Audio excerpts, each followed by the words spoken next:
Hello everyone, this is I'm MonocleMan and welcome back to another video, and today we're going to be looking at something very interesting. So you see, with some of my other Redstone videos, I understand that not all of my viewers, you guys who are watching, understand Redstone too amazingly well. So to help you with that, I'm going to cover as many of the basics as I can with Redstone, so it'll be easier for you guys to follow along with my Redstone videos. So I hope you enjoy. So first we're going to start off with the very basics. Now of course, you will have seen this quite a lot if you did play Minecraft for more than 5 seconds. This is redstone dust. Now redstone dust has two properties. Either it has the redstone dot, which does not power adjacent blocks when it itself is powered. So as you can see, this does not power that lamp. But when it is a redstone crossroad, it powers everything. And as you can see, that works there. It works like this as well, but it won't power it if it's just a redstone dot. If it is a redstone dot, then it will only power the block that it is directly beneath. And of course, the way you power redstone, you don't expect this to power that lamp. It will not power that lamp because the redstone is not turned on. In order for the redstone to be turned on, you need to give it an input, which can be a lever, it could be a button, it could be a pressure plate, it could be anything that activates redstone. And so you see, yeah, it's worth keeping in mind that if you're wondering why a redstone contraption is not working, why this light isn't turned on, it's really quite simple. It is just because there is nothing powering the redstone. Now, let's get a bit more advanced. We'll go into repeaters now. Still not too advanced, but repeaters are quite interesting. So, one thing you may have, if you've played around with redstone dust, one thing you may notice is that the redstone dust maximum signal strength is 15 blocks. So if we just place a ton of redstone dust over here, then activate it, you can see that the signal only travels to about here before it is not turned on. You see, I'm going to make it a bit easier to see by adding this line of lamps here. This should be a bit easier to see now. Now, as you can see quite clearly, the signal strength only goes up to this, which is 15 blocks away from the lever. Now, if you do want to carry the signal even further, what you're going to have to do is you're going to have to take a redstone repeater to repeat the signal strength to once again add its full signal. And as you can see over here, now that you place in more of these lamps, it is once again restored to full signal strength, and these lamps are still now turned on. Now, if you want to find out how you can tell the difference between the signal strength, it's extremely easy, and you can see it quite clearly over here. The closer it is to the input, the stronger the signal strength, and as you can see, the brighter the redstone dust is, the closer it is to the input. And so yeah, it's really quite simple. One thing that's also worth noting about repeaters is that repeaters can only send a signal in one direction. For example, if you have two inputs like this, this input over here will activate both of the redstone lamps, yet this one will only activate one because the repeater can't travel the other way, because the redstone signal can't travel through the repeater in the other way. Another thing worth mentioning is they can't go like this either. You can't make a signal go through a repeater like this. However, you can in fact lock a repeater by sending another repeater into that other repeater. And a locked repeater, pretty much, locked repeaters are quite interesting. They're a bit difficult to understand, but basically they lock a repeater. So even if you do give it a signal, it's not going to let the signal pass through. Instead, if you do want to unlock the repeater, what you can do is you can send a signal through, but then lock it so that even if that's turned off, the signal will stay. And yeah, this is a quite interesting feature, locked repeaters, because it could probably make for some interesting toggle flip-flops. I don't really know, I haven't played around with this feature too much, but yeah, it seems quite interesting, and I suggest checking it out. If this is too much information, please feel free to rewatch that part of the video. It is quite a lot to take in, I'm sorry.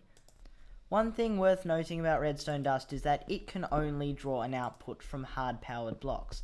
Now, you might be wondering, what on earth does hard-powered mean? And hard-powered is pretty much anything that is activated not by redstone dust, but by a redstone component. And as you can see here, this lever is an input, which is a redstone component, so it can hard-power this. However, if you were to lead another redstone line from a lever over here into that block, the redstone dust, it soft powers the block, and the redstone dust can only take an output from hard-powered blocks. However, repeaters can take outputs from both hard-powered and soft-powered blocks. As you can see over here, this is soft-powered, but the repeater can draw an output from it. And also, if you do want to, say, lead the redstone line over here, what you can do is you can just add a repeater here, which will hard-power this block, which is the reason that redstone dust is turning on. Now, of course, using this, you can actually do things that are quite interesting, like this sandstone over here. You can put a button on its over there, so it will turn it on when that button is activated, or this lever over here.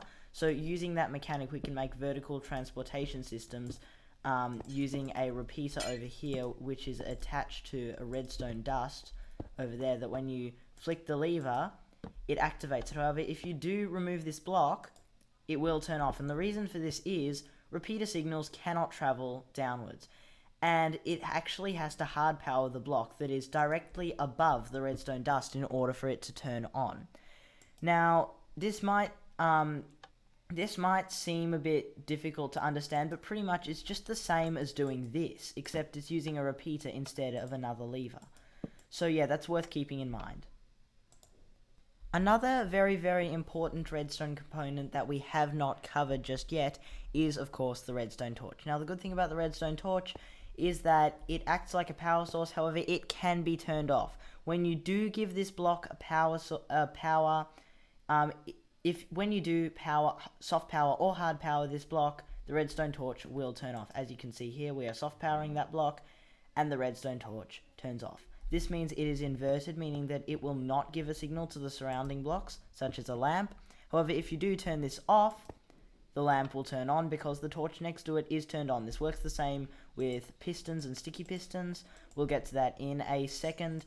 So yeah, this might be quite useful to know. Of course, that really won't work because of bud reasons, I believe, and just basic logic as well. But this will work as an inverter. So over here you can see that when there is no redstone output from this lever, the piston is extended. However, when the redstone output is turned on, the piston retracts, and this is because that the torch is being inverted. Another very, very important redstone contraption is, of course, pistons and sticky pistons. Now, you might be wondering what exactly the difference is between them, and of course it is quite simple. So we're going to just run a redstone line into this piston, like so. As you can see, the piston will extend and it will retract. And the point of this is that regular pistons can push blocks but not pull blocks. However, sticky pistons can not only push blocks, but they can also pull the blocks back. But the interesting thing about sticky pistons is that if you were to give them a 1-tick pulse, and 1 tick is, of course, 1/10 of a second, if you were to give a sticky piston a redstone pulse that lasts for 1/10 of a second, it will in fact let go of its block. Now, you might be wondering what exactly I did over there. I'll explain that in a few minutes, but let's get back to the topic of pistons. So, as you can see, pistons and sticky pistons are extremely, extremely useful for many things. You can make things like piston feed tapes, which are, of course, when a whole bunch of pistons extend in a certain order, which just pushes a block around in a circle. And so, yeah. But you can also make crazy things like awesome piston doors and really, really cool things like that. Another awesome redstone component that is very definitely worth noting is the observer. Now, the observer is quite an interesting block. It observes block updates, of course.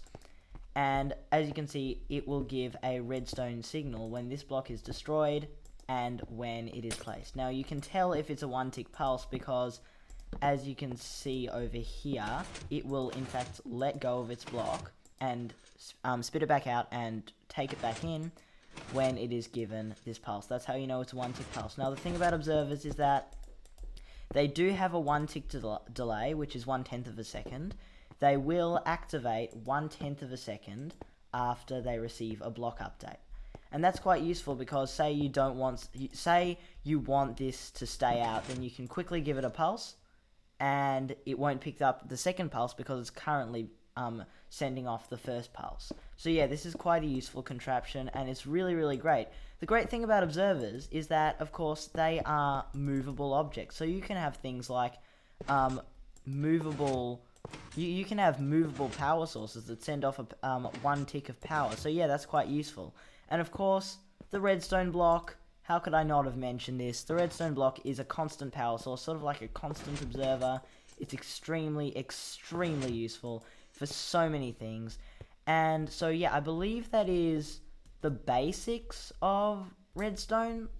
I haven't covered everything, like I haven't covered observers and droppers and everything, but there is one thing that is very, very important that I cover, and this is comparators. And you might be wondering, what on earth do comparators do? Now, what comparators do is they take an output depending on how many items are in a hopper. So say we go and fill all of this hopper, it still stays because they're not stacked. But if we say grab a stack of, say a stack of diamond, because, you know, diamond's awesome, and put it in here, it will give up fairly stronger signal strength, and this is because there are more items in it. So the more items there are, in a container, the larger the signal strength of the comparator will that the comparator will give off. If you want to learn more about comparators, watch Mumbo Jumbo's video about comparators. He actually wrote an equation to explain how comparators work. I really suggest checking that out. I'll put a link to it down in the description. So now we're going to get in some basic circuits, and our first circuits, of course, are in fact logic gates. And you might be wondering, what on earth is a logic gate? And a logic gate is pretty much just a system. It's something to do with computers. I'm not entirely sure the full story about what exactly it is, but yes, a logic gate, they are quite useful. And over here you see this is a NOT gate, and you might recognize this as the inverter that I talked about earlier. And the interesting thing, the useful thing about this is that it can reverse a signal. Say you want a door to be closed. Say you want this door to be closed naturally. Then you can have it like this, but when you want to open it, you just uninvert the signal. And so yeah, these can be very, very useful, these NOT gates. They pretty much just invert the signal. They're very, very, very useful. I suggest using them a lot. I use them all the time. So yeah, this is the NOT gate. The redstone torch can be positioned on any part of the block. It just cannot be positioned here, here, or here, because then of course it's not being powered. So it can be positioned here, and yes, it's really quite a simple device. It's really quite a simple logic gate. It's probably the most simple logic gate, other than just this. I believe this is called a yes gate. I'm not entirely sure why they exist, but apparently they do. This is just a yes gate. Not entirely sure why they exist, but yeah, they do. Over here now we're going to try and make an OR gate. And the concept behind an OR gate is that, so we have two inputs for this OR gate. We have that input and that input. So we're going to imagine this as a bit of algebra. If you have learned this in maths, then yeah, it will be quite useful. So if you haven't, it's quite simple. So over here, say this is A, and this is B, and that is C. Now, the OR gate is quite simple. So, in order for C to give an output, then inputs A, or B, or A and B, or B and A have to be activated. I know that might be like, that might seem, to some of you that might seem blatantly obvious, to others it might be a bit confusing, and I'm going to try explain it to you as best I can. So if this one's active, then this is also active, but if only this one's active, then that is also gives an output. But if both of them are active, they both give an output, so that is quite useful as well. Now, our next logic gate, of course, is the AND gate. And the AND gate is a little bit more tricky to understand Now, over here, this might look like a NAND gate for those who know redstone logic and all computer logic, but it is actually just an AND gate. And the reason for this is that both A and B have to be active in order for C to give an output, sorry. And if you remove one of them, then of course the output is taken away. Now, I did mention NAND gate before, and what a NAND gate is pretty much the same circuit, except instead it just runs directly into the piston. And the reason for this is that with the NAND gate, it's pretty much you'd think that it would be the one with the inverted redstone torch, but it's actually not. You see, the NAND gate is pretty much saying, so it's pretty much just inverting the AND signal. So instead, rather than that and that must be active in order for that to be active, it's that and that must be active in order for that not to be active. So it's sort of it's a bit more confusing. Yeah, it's a bit confusing to get your head around, but once you get your head around all of these things, it's really quite simple. And so yeah, these are some basic logic gates. For those of you who are experienced with redstone, you probably know a ton more, but these are just some of them. Of course, there are more ways to create these logic gates. These are only a few example variants. But of course, I'll leave that up to you down in the description. Oh, and if you are wondering, if you do play Bedrock Edition of Minecraft, all of these logic gates here do work in Bedrock Edition. So even if you are not too confident that it will work, I suggest just trying it out. I guarantee you that every single one of these designs will work on the Bedrock Edition of Minecraft.